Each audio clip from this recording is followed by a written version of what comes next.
જય શ્રી કૃષ્ણ. કેમ છો બધા?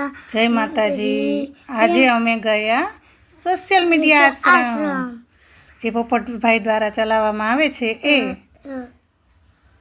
ત્યાં જઈ અને અમે જોયું તો પ્રભુજીઓ બધા પોતપોતાની રીતે કામ કરતા હતા, પોતાની ઈચ્છાથી જ.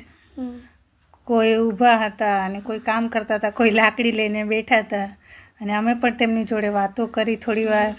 ત્યાં જે ભાઈ હતા એ તો લાગતું નહોતું કે એમની માનસિક સ્થિતિ ખરાબ હોય, વ્યવસ્થિત જ હતા. જે વાતો બધી કરતા હતા અમારી જોડે સોશિયલ મીડિયા આશ્રમની સામે જે છે તે સોશિયલ મીડિયા આશ્રમની અંદર જે રહે છે લોકો, એમના માટેની વ્યવસ્થા કરેલી છે. જોકે તમે બધા વિડીયો જોતા જ હશે અને અમે પણ જોઈએ જ છે. સોશિયલ મીડિયા આશ્રમના જે વિડીયો હોય છે પોપટભાઈ બનાવે છે, અમે ડેઈલી જોઈએ જ છે એના વિડીયો. ત્યાર પછી અમે ગયા તે ગૌશાળામાં.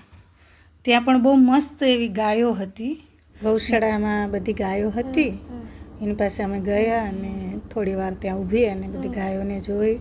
બહુ મસ્ત એવી ગાયો હતી. ત્યાર પછી પોપટભાઈ ત્યાં હાજર જ હતા એટલે એમની જોડે થોડી વાર બેઠા, વાતો કરી, ફોટો પડાયો અને અંદરનું જે હતું ત્યાં બધે ફરી અને પછી અમે બહાર આવ્યા.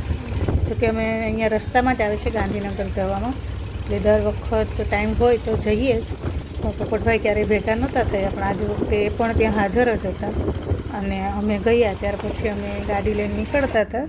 તે એક ભાઈ આવ્યા અને એવું કહેતા હતા કે હું તો અહીંયા બીજી વખત આવ્યો છું અને અહીંયા મને બહુ મજા આવે છે અને મારું નામ પૃથ્વીરાજ છે, કે તમે મારા વિડીયો જોવો છો પોપટભાઈના ઓલામાં? તો અમે એવું કીધું કે હા જોઈએ છે ને.